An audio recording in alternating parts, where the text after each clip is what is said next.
Livro O Design do Livro, de Richard Handel. Somente porque algo é legível, isso não quer dizer que comunica. Pode ser que esteja comunicando a coisa errada. Alguns títulos tradicionais de livros, enciclopédias ou muitos livros que os jovens jamais apanhariam numa prateleira, poder-se-ia torná-los mais atraentes.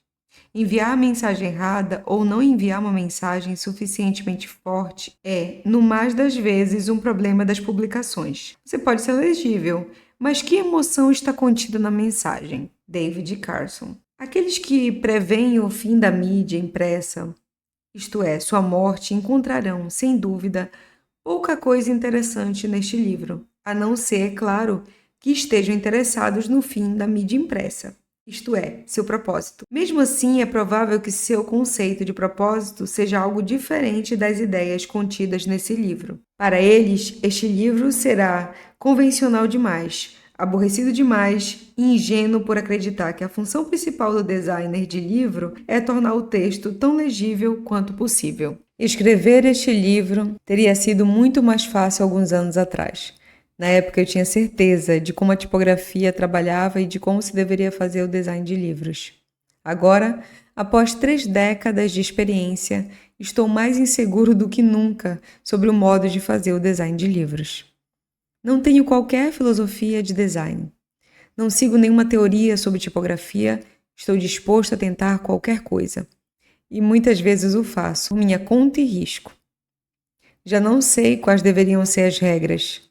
Pouco tempo atrás, quando uma colega, Iris Hill, sugeriu que eu escrevesse um livro sobre o design do livro, interessei-me muito menos pela ideia de apresentar minha própria opinião do que por conseguir uma desculpa para ver como os outros designers trabalham. O design de livros não é uma coisa fácil de aprender, porque quase sempre não existem lugares onde descobrir alguma coisa sobre o assunto. Mesmo aqueles designers de livro que vêm trabalhando profissionalmente por longo tempo têm apenas um vislumbre do modo como seus colegas trabalham. Este livro não é uma história do design de livro nem um guia de tipografia. É um livro sobre a maneira como é feito o design dos livros. Não é um livro sobre o modo de fazer designs de livro. Isso não é uma tautologia. Minha intenção não é escrever um manual de instruções. Os manuais de instruções dizem como fazer alguma coisa, como se existisse uma fórmula ou receita. O design de livro é complicado, sobretudo porque não há uma maneira única de proceder. Não há nada de errado com os manuais de instruções. Eu nunca teria começado sem um.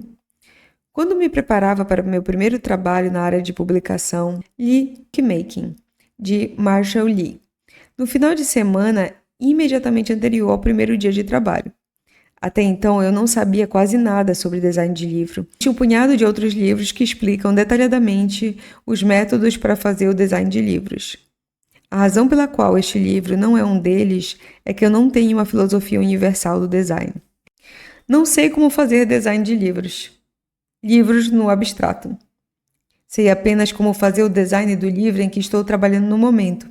Cada livro, como todos os livros, é único. As epígrafes que aparecem nas laterais das páginas deste livro parecem, às vezes, confirmar ou contradizer o que escrevo. Embora acredite no que penso quando estou pensando num design, posso ser facilmente convencido a acreditar que existem outras maneiras, frequentemente melhores, de fazer um. Os problemas particulares do livro no qual estou trabalhando, qualquer que ele seja, determinarão até que ponto sigo as regras. Epígrafe. A última coisa que se descobre quando se escreve um livro é o que colocar nele em primeiro lugar. Pascal. Não quero dizer com isso que toda quebra de regras é aceitável.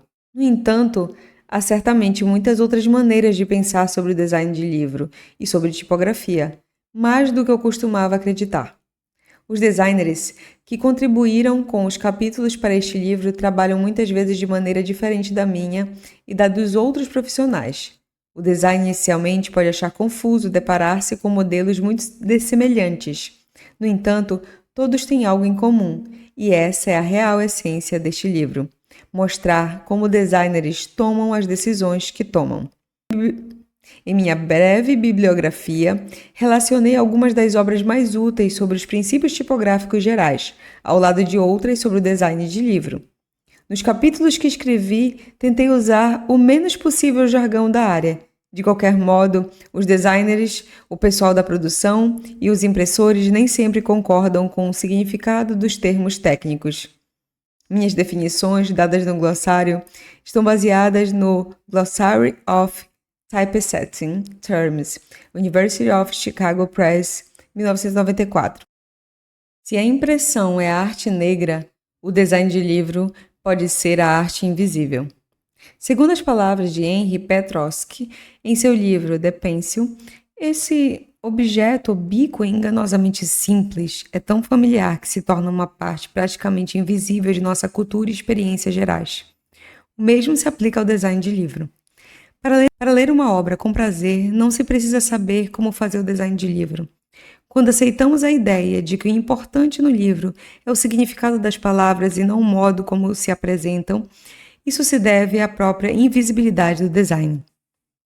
Sempre me causou surpresa o fato de que, onipresentes como são os livros, dificilmente alguém pensa sobre seu design ou mesmo compreende o que tem. Quanto mais mundano o objeto, um lápis, um livro, menos pensamos em seu design. Quanto maior a eficiência do que ele trabalha e maior a frequência com que o usamos, menos pensamos sobre como ele veio a existir. No entanto, o objeto mais simples requer muitas vezes, para fabricá-lo, especificações complicadíssimas. Na verdade, o design de livro é um assunto arcano. Precisamos de um contexto para entendê-lo. O conhecimento de um vocabulário técnico não fornece esse contexto. Em vez disso, precisamos ter consciência dos problemas específicos que os designers de livro podem enfrentar em seu trabalho. Como sou um analfabeta em música, sei que, quando ouço uma peça musical, perco muita coisa nela.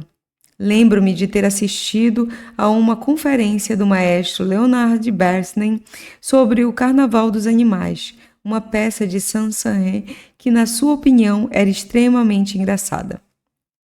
Bernstein reconheceu as inteligentes alusões de Saint-Saëns e outros compositores, ao passo que eu, no meu entender, estava apenas ouvindo uma coleção de sons agradáveis. Da mesma forma, os designers de livro podem usar em seu trabalho sons antigos e materiais tradicionais. Alguém que perceba isso pode apreciar a engenhosidade do designer, mas, no final das contas, assim como na composição de Saint-Saëns, o design tem que mostrar se as alusões são óbvias ou não. O design de livro é uma arte que tem suas próprias tradições e um corpo relativamente pequeno de regras aceitas. Se o design de um livro irá chamar atenção ou não para si mesmo, isso vai depender do grau de consciência do leitor, acerca tanto do design em geral quanto do design de um livro particular. Epígrafe.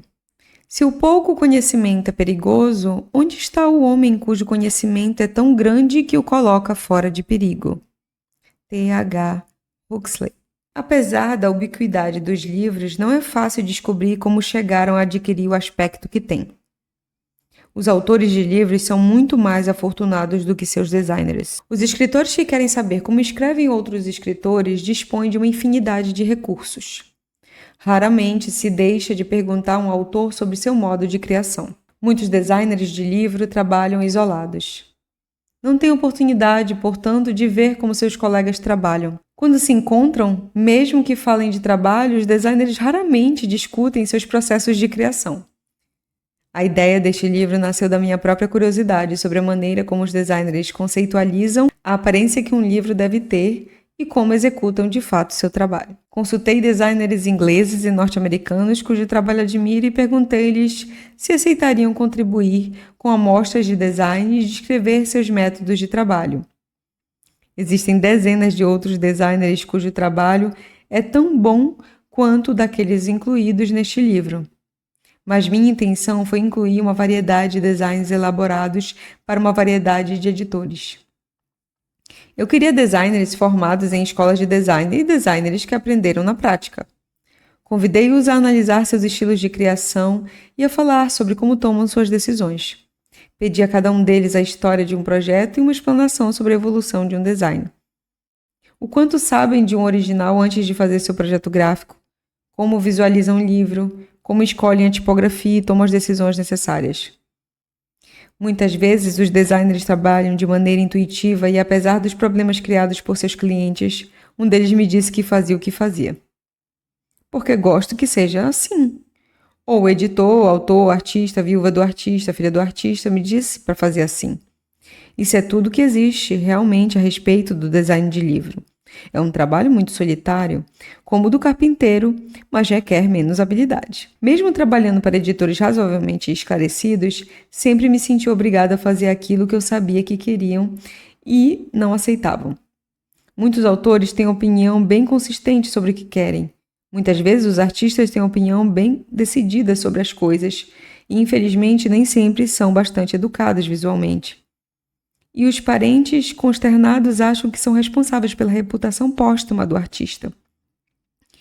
Os melhores artistas são aqueles que morreram há muito tempo. Acho que o principal problema não é o design, mas tirar o texto das mãos dos editores e ou autores. O truque é descobrir um jeito de fazer o design de um livro quando se tem apenas uma parte do texto, ou nenhuma. Essas são queixas ociosas. Normalmente, os autores têm o direito de aprovar o design. Os editores nem sempre mostram o original completo ao designer. Outra coisa que acontece com frequência é os editores fazerem mudanças de última hora sem ter consciência da confusão que estão causando. Os designers nem sempre são responsáveis pela degradação do que poderia ter começado como uma peça tipográfica concebida com cuidado. Por isso, numerosos designers de livro, além de defenderem o design invisível, querem também ser invisíveis. Ou, pelo menos, preferem permanecer anônimos. Quando veem um livro acabado que segue vagamente as especificações originais que estabeleceram, sabem o valor da anonimidade do design. Algumas editoras não têm qualquer conhecimento do design de livro. Preocupam-se apenas em colocar o máximo possível de letras numa página. A falta de estilo ou de elegância de um de seus livros é tamanha que só posso presumir que nenhum designer sequer chegou perto dos livros que publicam.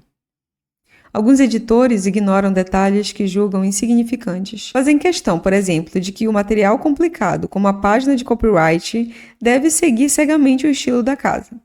Há pelo menos uma editora universitária que faz questão de que a ficha catalográfica seja impressa exatamente como vem da biblioteca, mesmo que não haja maiores razões para preservar o estilo da impressora do computador do que aquelas para compor o livro inteiro com o mesmo comprimento de linha saído do computador do autor.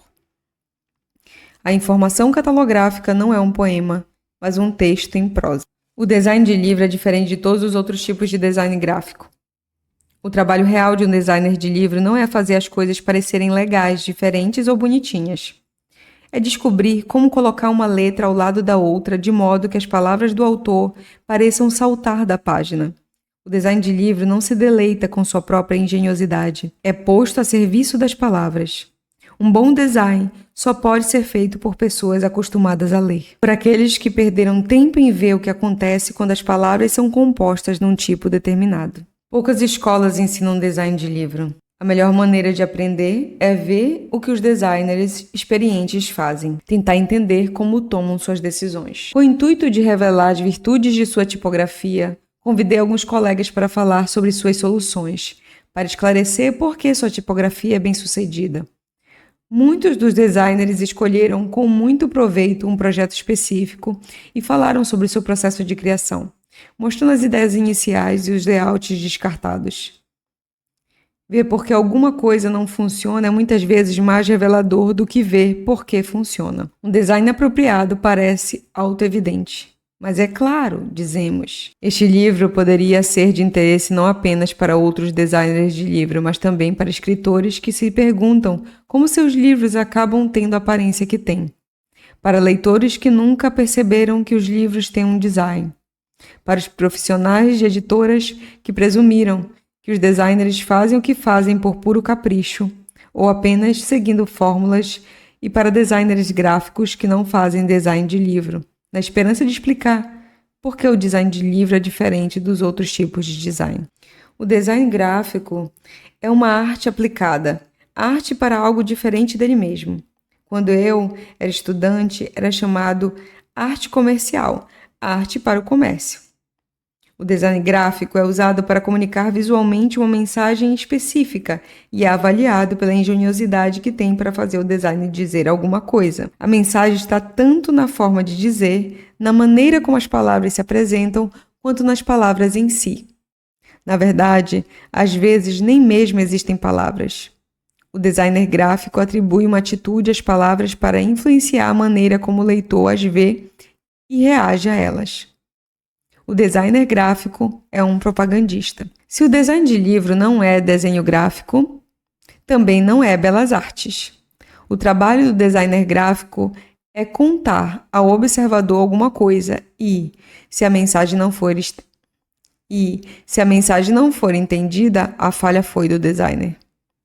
Os grandes artistas contam sua própria história. Para eles, nem sempre é importante a falta de entendimento do observador. Os artistas estão muitas vezes empenhados numa investigação pessoal, particular. Há muitos tipos de livro e de design de livro. Este não é, de certo, um livro sobre design de livros de arte. Os livros de arte são feitos, muitas vezes, para colecionadores. E concordo com o designer Robert Joseph quando disse que impressão artística é sinônimo de livros que não foram impressos para serem lidos. Aqueles que fazem livros de arte comumente, mas certamente nem sempre, estão menos interessados no que as palavras dizem e mais interessados na aparência da tipografia. Fazem livros para serem olhados. Um designer que conheci chamava esses livros antiguidades instantâneas. Estou usando o termo design de livro para me referir ao que acontece dentro do livro e não em sua capa. Embora muitas pessoas presumam que um designer de livro faz apenas a sobrecapa, geralmente acontece o contrário. Os designers de livro frequentemente não desenham as capas de seus livros. O projeto de capa é um problema tão diferente do design do miolo que se precisaria de um livro exclusivo para analisá-lo. Vivemos numa época em que é interessante ser um designer de livro. Mais ou menos nos meados da década de 90, muitos designers sucumbiram de boa vontade ao computador, mesmo aqueles que haviam jurado jamais usar uma máquina dessas.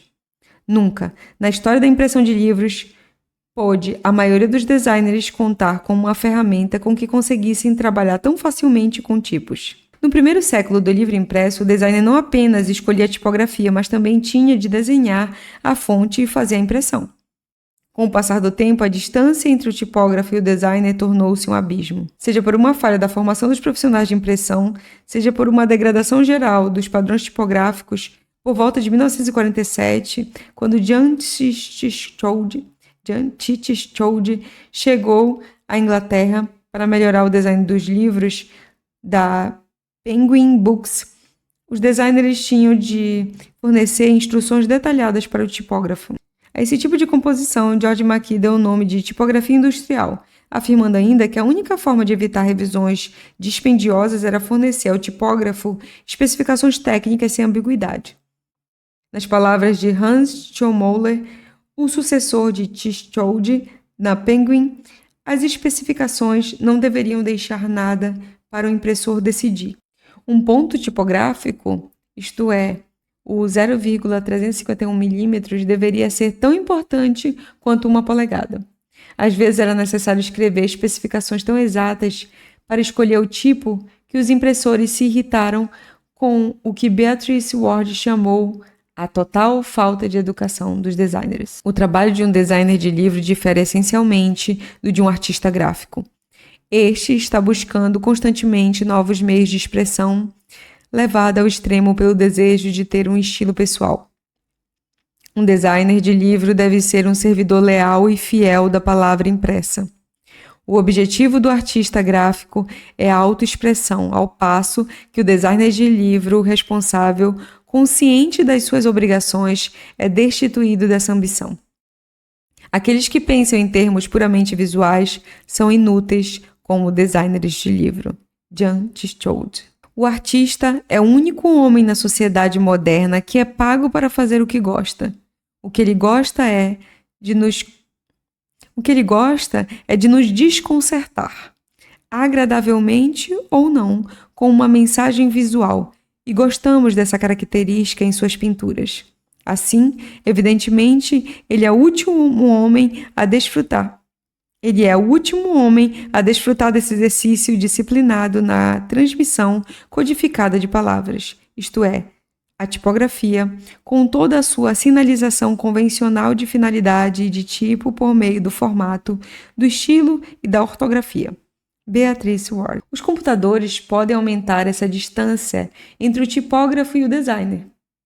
Muitos designers, por saberem exatamente a aparência que querem dar a uma coisa e não saberem como especificá-lo ou não quererem incomodar-se com isso, escolhem seus próprios tipos para todos os livros ou para uma parte dele. Os computadores, se não fizeram outra coisa, pelo menos mudaram radicalmente o modo de trabalho dos designers. O que antes levava horas e dias pode agora ser feito em minutos. Existem hoje em disponibilidade quase todas as fontes clássicas para livro e muitas fontes novas de design duvidoso. Para mim, os computadores e as fontes de computador não podiam ter vindo mais cedo. Eu costumava passar horas ou mesmo dias desenhando uma página de rosto. Eu tinha um grande orgulho da minha habilidade em desenhar letras. Agora o computador tornou desnecessário tudo isso. Já que não dependo mais da minha habilidade de desenhista de letras, posso ver exatamente como as letras se apresentam e controlar cada detalhe de sua disposição final no livro. Sei que os computadores tornaram infinitamente mais fácil a preparação de layouts, mas muitíssimas vezes a busca do design perfeito consome mais tempo do que se economizou. Agora, os designers podem testar cada minúscula alteração no tamanho do tipo e no ajuste do espaço entre os caracteres, quando antes teriam de concentrar-se mais ou menos em aceitar o tipo de jeito que o tipógrafo havia composto. Supondo-se que o designer prefira não especificar toda a tipologia do livro, é importante encontrar um tipógrafo sensível. O problema não é novo, mas parece mais óbvio do que antes. Como agora o desenho e o ajuste da entreletra pode ser alterado facilmente, saber quem vai compor o livro é tão fundamental quanto fazer o próprio design. As mesmas especificações seguidas por tipógrafos diferentes resultam em tipografias bastante dessemelhantes. Os tipógrafos habilidosos e sensíveis sempre irão modificar os tipos, ajustando o espaçamento entre os caracteres, melhorando combinações feias de letras e mesmo redesenhando totalmente o próprio tipo. É possível que os livros sobre design escrito alguns anos atrás não tenham levado em conta as enormes mudanças que o computador Macintosh e as fontes PostScript iriam introduzir. Mesmo assim, o design de livro está atado inextricavelmente à dupla tradição. Como lemos e qual a aparência que o livro deveria ter. Os problemas a solucionar são os mesmos que sempre tivemos. O que importa não é a mecânica de fazer os layouts, mas descobrir exatamente o design certo e o tipo correto para as palavras do autor.